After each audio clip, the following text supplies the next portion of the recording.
Welcome back to the channel, everyone. It's I, the Reluctant Gringo, back again with another movie review. And this is, I'm going to keep this one quick. This is a movie that came out in the United States back in December. Unfortunately for me, it didn't release down here in Mexico until this week here in February. And that happens. Like The Iron Claw, all you guys get to see it back in December. It's a movie I've been wanting to see. It just got released, so I'm going to be able to go see it. But that happens. You know, sometimes I get to see movies early. Like I'm going to get to see Dune Part 2 a day earlier than the United States. So that's pretty cool. But a lot of the times movies that get released in the United States, they sometimes don't make it down here or to other countries for a month, 2 months, 3 months. That was the case with Ferrari, and I really wanted to see Ferrari. I'm a big fan of Michael Mann. If you don't know who Michael Mann is, director, he directed Heat, probably one of the most legendary crime films of all time. First time you get to see Robert De Niro and Al Pacino on screen. He directed Last of the Mohicans, great Daniel Day-Lewis film, Collateral with Tom Cruise, a bunch of others. One of the things that he did direct that many people don't know, he directed the first Hannibal Lecter film. It's called Manhunter. It's from 1986. It's a very 80s movie, but really good. It's basically, if you've seen Red Dragon, it's that story. They just call it Manhunter. Really good. No Anthony Hopkins in it playing Hannibal Lecter. I forget the name of the guy who played Hannibal Lecter, but he actually did a pretty decent job in it, if I remember, if you wanted to go and check some 80s nostalgia out. So Michael Mann's a really capable and really good director. This time around, though, I really liked the film Ferrari. I think let's always start out with the positives. One, location, production, all that. You really felt like you were in Italy at that time. In that 1 year. Now, this movie covers 1 year in the life of Enzo Ferrari as he's struggling through his business, struggling to make a name for himself, struggling with the competition between Maserati and Fiat and all that. And that was a really big deal back in the day in Italy and Europe in that time. These drivers, they were rock stars. They were the Ronaldos. They were the Patrick Mahomes of the time. So the film really did a great job capturing all of that. So you really felt transported into that time and that place. The acting, I thought the acting was phenomenal. You know, so you've got Shailene Woodley, who plays Lena. She does a great job with the role that she's given. Unfortunately, she's not given enough. She's given a very flat character. There's not a huge story arc. She's sort of an observer. She doesn't really do anything that makes the story move forward. She doesn't really cause any action to occur. She does great in the role with what she's given. Unfortunately, I think we're going to see a theme here with the direction and the writing. If there's a negative, we're going to get to that. That's what we're going to talk about. Adam Driver. Now, we've known Adam Driver since, you know, he was on that show Girls, and then we've seen him, of course, in the Star Wars Disney trilogy. What a transformation. What growth I've seen in this person as an actor to pull off this role. An older gentleman, really, he really captured the maturity and the psychology of Enzo Ferrari. You really felt like the research was done. He'd done his homework on this character, and just a great job. He was cold when he needed to be cold and calculated. He was warm when he needed to be warm. He was funny when he needed to be funny. He was tragic when he needed to be tragic. He was introspective when he needed to be that, and he was an extrovert and wildly out of control when he needed to be that. So he really nailed the character. But if I'm going to be completely honest about the acting, look, Penélope Cruz, in every scene, she steals it. Absolutely steals it. Phenomenal job. And again, I was the first to admit, I'm not the biggest Penélope Cruz fan in the world. It is what it is. Nothing against her personally. Just never struck me as like, oh, weird, you know, that she really would get me to go see a movie. After seeing this, I would, you know, love to see her in more things, doing more of these roles. In some scenes, she didn't even need dialogue to steal the scene. In some scenes, she didn't need to speak a word to convey intense emotion. Now, I'm going to keep it pretty spoiler free. I mean, it's a true story. It's been out for a couple months. I didn't want to just go into a whole spoiler thing here. But one scene in the beginning when she's visiting the cemetery and she's, you know, really thinking about her son that she lost, she doesn't say a word.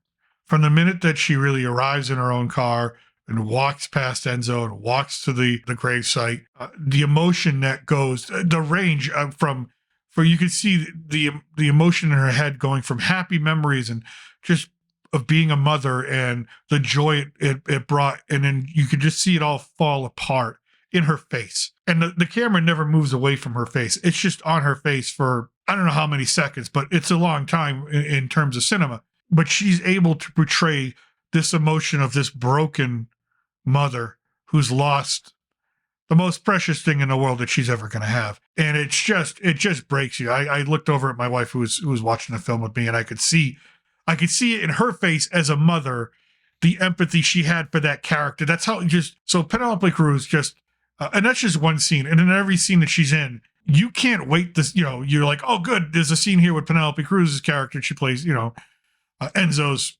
estranged, I guess we can call estranged wife. They're still married, but they're estranged. It's a very complicated relationship. Won't get into that.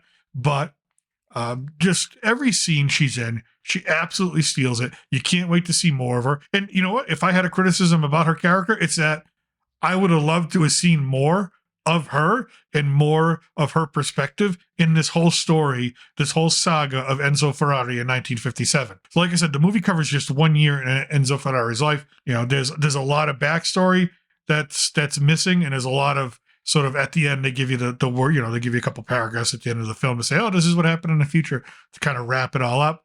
It's definitely one of the most interesting years in Enzo Ferrari's life. Now, of course, Ferrari, is there a more, well-known brand of sports car, of luxury sports car out there in the world? You could argue Maserati, you could argue Porsche, you could argue Fiat, but I think it really, when you say Ferrari, it really just has that instant thing, I've never been personally, I'm an Aston Martin kind of guy, but this really gave me a lot of appreciation for the engineering and the hard work that went behind the Ferrari brand and the Ferrari cars. So acting wise, you get it all. There's not Patrick Dempsey plays an older race car driver. He actually races in the big Mila Milangos race at the end. Just wonderful cameo. I guess you could call it part of it. He's in it for maybe 15 minutes if you take all his screen time, but nails it. Everybody nails it. Everybody knows it. So if you're looking for great acting, here you go. You got it. It's a biopic pick. It's a drama. It's not a lot of action. Yes, you get some racing. Yes, you get some car crashes, but it's primarily 95%. It's a drama, and that's what you're going to get when you sit down and watch this film. It's a little over 2 hours. So the research is there. The history is there. Everything's there for the film. But if you're looking, for me, if you're going to ask me, was it a great film? No. It was a really good film, but it wasn't a great film. And I go to the director, Michael Mann, or the writers, and I'm not sure which one to blame at this point because I just seen it. I'm still even processing it a little bit. The film seemed unfocused. You're only concentrating on 1 year in this gentleman's life. You got a hell of a lot going on in that 1 year. And you're trying to put everything into it, which is great. I love it. I think this film suffered from not being long enough, to be honest with you. You look at biopic picks, things like Patton and Oppenheimer, things like that. They're longer films for a reason, because you have to give certain events their due. You have to let them sit in emotionally. And as a person watching the film, you'd watch something and you start to get really emotionally invested in what you were looking at on screen. And then boom, it changes and you're onto something else. So there was sort of like this unfocused, or not allowing the audience to stay focused on something to really absorb it and really take it in. And maybe it's one of those films that on a second viewing, you're able to catch up on all that. We'll see, because I would definitely watch it again just to catch up on the things that maybe just went by too quickly. And maybe that's a metaphor for racing in itself. I don't know. I'm not inside the head of Michael Mann, but for me, the biggest criticism is that I wasn't allowed to stay emotionally invested. There were certain scenes that I could tell they were, as soon as they cut, I was like, wait, no, that was awesome. Keep going with that. You were getting somewhere with that. So that would be my biggest criticism. If you're looking, like I said, if you're looking for a typical Michael Mann film where there's guns and shootouts and action and all that, along with the psychological drama, this isn't it. You're going to get mostly drama. And that's the case here. That doesn't make it a bad film. It still makes it a really good film. If you're going to rank Michael Mann films, this is not going to make the top 5. But still, it's a really good film. So if it comes on streaming in the United States and you're like, should I see it? Absolutely. Give it a gander. If it's something you haven't seen yet in theaters, and for some reason you can find a theater that's doing second showings and you want to see it on the big screen, yeah, it's worth it. It's worth the price of admission.